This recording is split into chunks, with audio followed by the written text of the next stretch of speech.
We got right. Let's crack into it. So, to recap, a brief adjournment to get a few things sorted out in the chairman's mind, which has now been done. So I'll hand over to Councillor Dick to sum up his motion. Well, Mr. Chairman, the point of my motion, the fundamental point, is that we have to keep going with this project. It's just absolutely of paramount importance that it's brought to a conclusion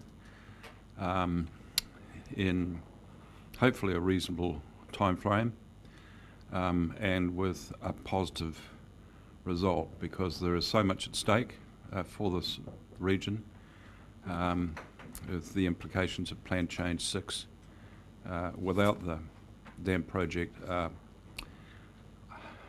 potentially catastrophic.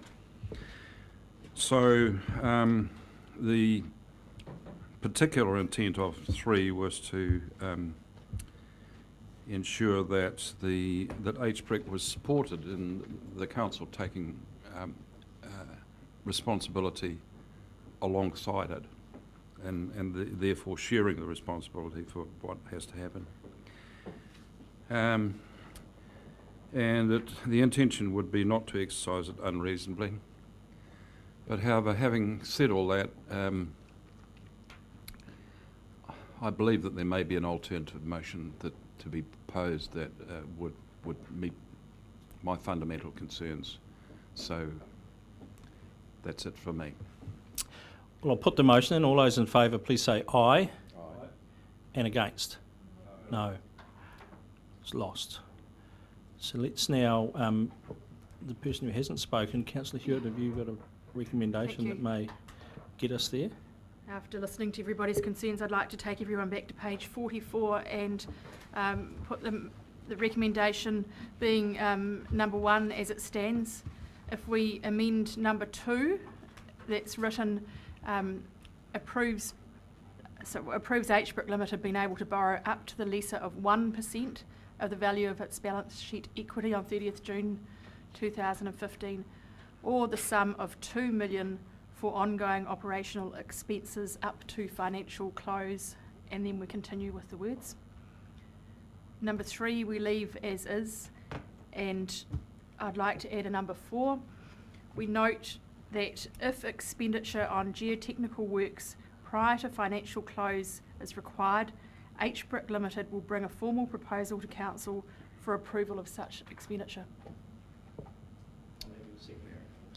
I'm happy to second that. So let's get it up on the board. Do you wish to speak to that? Yes, thank you.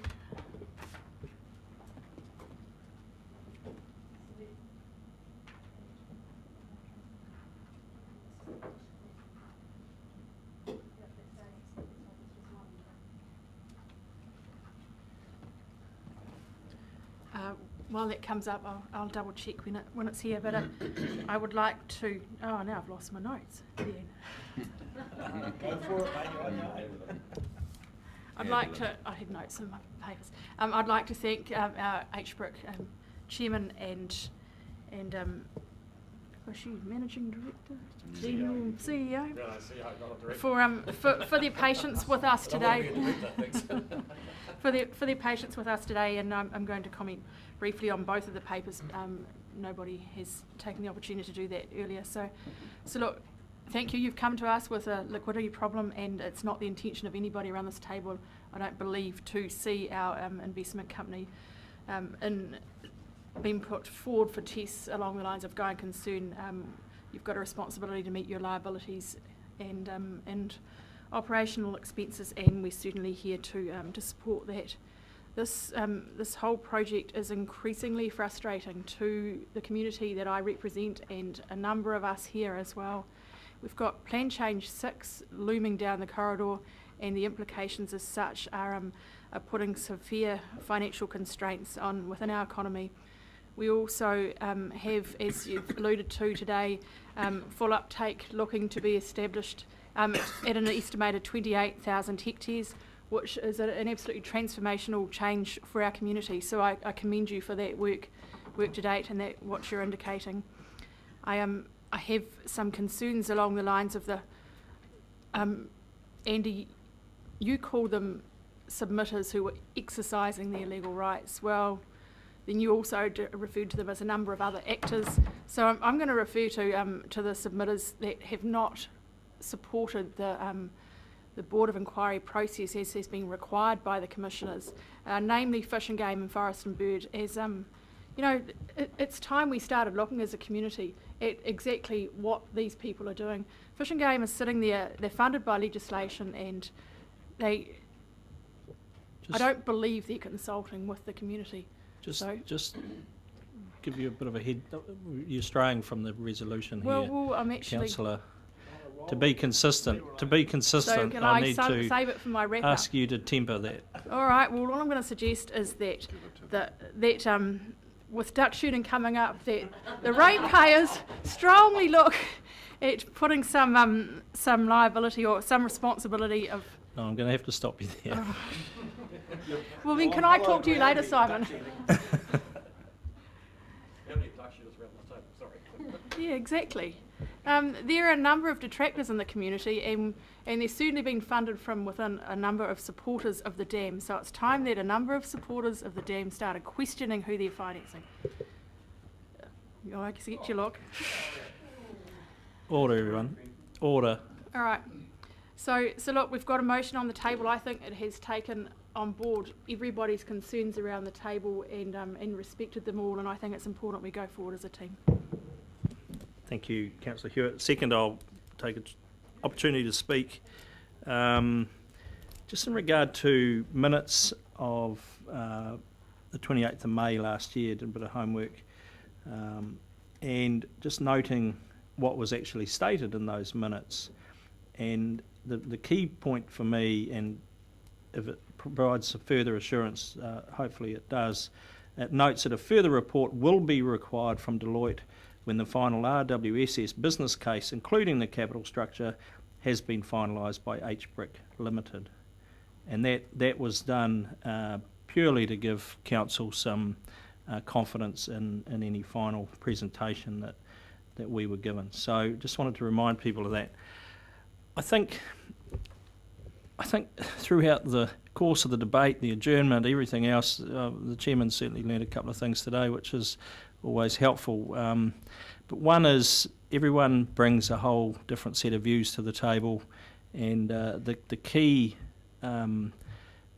requirement, if you like, or the key skill of a councillor is actually listening to everyone's views and trying to find a way through your own particular thought processes or your own particular concerns on any one issue.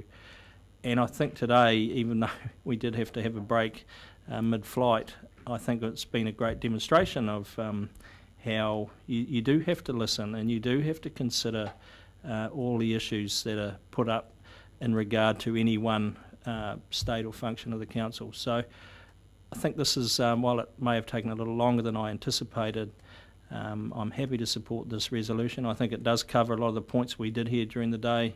It does remove from us the deeming or potential deeming provision of the original motion as put, and I'm more than happy to support this, what does amount to a very prudent and very well worded compromise. Sorry, other speakers. Go through that again, are we, Councillor? There is no reference to in the motion to the what the projected the language about the closure, what the closure date is. I mean, it's in the body of the memo, but we don't actually say up to financial close. It just says up to financial close. So I guess what I would ask is, can that be defined as it's defined in the? Oh, you either vote for it or against it, as it's worded. Okay. Other speakers, do you wish to speak? That was a question. Oh, yeah, sure. Other speakers. Chairman, I will speak. I think that this is a good compromise. It gives us confidence going forward, and should the HBRIC bring a case over the formal proposal, then we can consider that on its merits. But I do wish to note the frustration of the time delays. Quite some time ago, we entered a hearings process which was time-bound, and those times have now been magnified by well over 100%. I mean, it has got, one wonders where time went out the door with this one. But the only losers in these time delays are all of us, the ratepayers of Hawke's Bay. And it is disappointing when we find that parties to this hearing process will not fully engage in the best expediting ways of finding the best outcome. And I think that that has put a cost on. This is directly in line with this motion, because it has just put ongoing costs on, which we've only got estimates on, and we don't actually know where they are. And those were not of our making, and it's just something that we have to deal with. So I'm pleased to support this motion, and I just hope for everyone in Hawke's Bay that we move to a resolution on this sooner rather than later. Thank you. Councillor Graham. Firstly, I appreciate Councillor Hewitt's effort to reach a compromise here, and I even enjoyed her emotional, wouldn't call it outbursts, but comments, even though I didn't agree with them. And I strongly agree that, you know, we have a democratic process here that we're going through, and some people want to do this project and others don't, and that's the way we've structured our democracy, so we need to really respect that.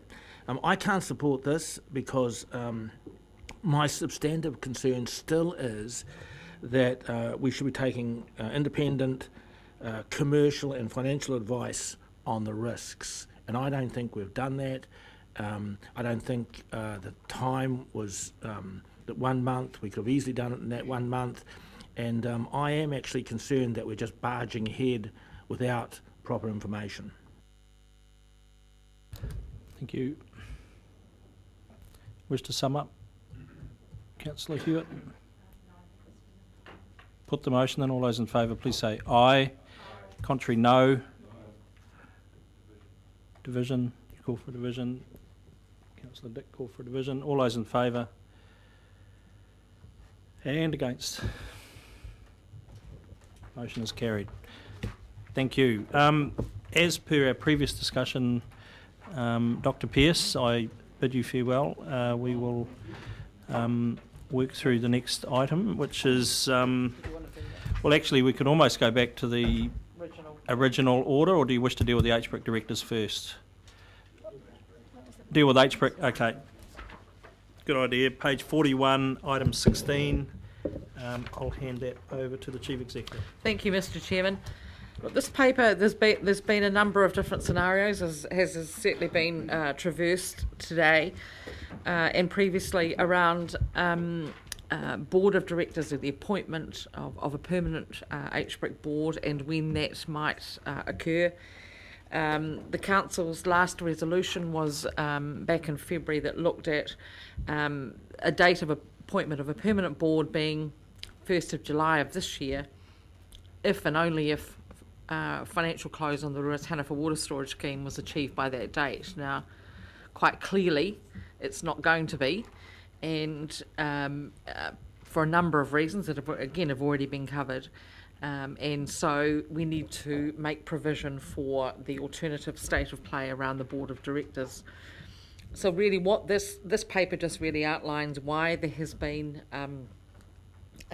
some more immediate delays to it, and also sets out a recommendation that the current board of directors, should they wish to, be reappointed to iron out any questions of or concerns or queries or uncertainties around the actual extent of their respective appointments. Some of them have been appointed right from the start of the process when the HBRIC transition board was first created. Others have come on board through the process and have replaced councillor directors, for example. Some of the appointments have been done by council resolution, and some of the terms, I should say, and some have actually been done through statement of intent decisions. So it's actually neater, tidier, better governance on your part to clarify, particularly for those 5 directors, their role or their position going forward, at least for the next 12 months. So the recommendation actually recommends the reappointment of each of them, and all 5 of them are named, obviously subject to their own agreement. And the time period that's included in there is till the earlier of the 30th of June of 2016, so covering the 2015-16 financial year, or 60 days post the financial close of the Ruataniwha Water Storage Scheme. So if we were to take that as being the 28th of February next year, for example, we'd be looking 60 days, roughly the end of April of next year. So this provides, first of all, it aligns all 5 of them in terms of the term of an appointment, which I don't think is currently the situation. And secondly, it provides them with a degree of certainty, working on the Ruataniwha water storage through to financial close. And thirdly, it does address some issues that were raised by some councillors in the discussions around the appointment of a permanent board about potential loss of knowledge and skill around the Ruataniwha water storage scheme. So hence the recommendation. Thanks, Mr. Chairman. Questions first. I've got a mover and seconder ready to go, but questions, Councillor Hewitt. There's a degree of risk around aligning everybody's reappointment to the same date. I find it prudent to be staggering boards of directors' terms so that you don't face the risk as shareholders of them all exiting at one point. So my question to you, Liz, is that were all of the other directors' terms due around the same times, or was it only the 2 directors we appointed latterly, being Danelle and David Faulkner, whose terms were? No, this is still the transition board. So as I said, they had been appointed at various points in the process and for various lengths of time. Some of them were appointed up until the 30th of June of this year, and some were the wording of theirs was until financial close. So there was.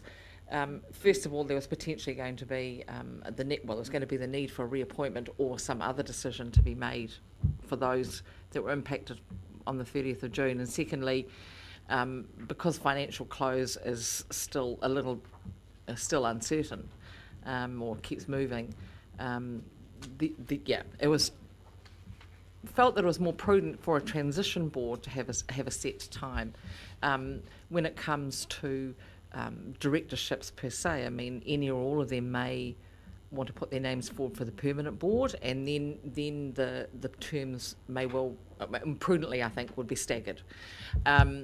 But for the transition board, they probably need an aligned date.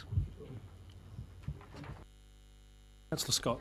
Asking a question around that transition board. We have in a previous motion approved the appointment of the permanent board on the 30th of June this year if financial close is reached. We didn't take into account, of course, that time lag of actually doing a proper search for directors, which with hindsight is probably a very reasonable thing to be doing. So if there was a miracle and financial close was reached by May, are we needing to, does this motion overturn that previous motion? Does it? It certainly adds more clarity, but I really just want to know where we stand in relation to the appointment of a permanent board, which this will be. This is not intended to be to overturn, or this is intended just to actually clarify the roles of the current 5 yes, board members. I'm not questioning that, but it's pushed out to the permanent board by up to a year. If if that, you know, because we didn't have a provision then of 60 days for a search in that previous motion. So if, and it's a really long shot, we're not going to, realistically, we're not going to reach financial close, but if we did, we have a motion on the books that says a permanent board will be appointed on the 30th of June. Yes, you're right, it is a very long shot. So do we need something in this that clarifies the position of that previous Well, unless you decision? want to add in something, unless a permanent board is instated, you know. Mr Chairman, I look for some advice from you. The thing is, I when we think did this that, covers it, yeah, when we did that decision, we comfortably. didn't allow time We didn't. to do a search. but 60 days post-May is still after June, isn't it? But we didn't have that. That's not in the original. Question, Councillor Belford? No, we had a mover and seconded, but if there's more questions, definitely. Yeah, I mean, so that we're not wasting our time, I would assume that we have provisionally determined that these 5 people wish to be, otherwise why would we do this? Not in writing, but I've Is spoken. it fair to assume that? Indicatively. Indicatively? Yes, Okay. yeah. Moved, Councillor Barker, seconded Councillor Pipe. There are no further questions. Do you wish to speak? Just to briefly say, I think this is an eminently sensible motion, and I have little doubt that we will clarify it further in the light of experience as goes on, but it does give the current interim board certainty about their role and the period in which we expect them to, and as events unfold, I'm sure we'll come back and revisit this in a sensible way to move from the transition board to the permanent board. No other speakers. Thank you. I'll put that motion. All those in favour, please say aye. Contrary, no. Carried.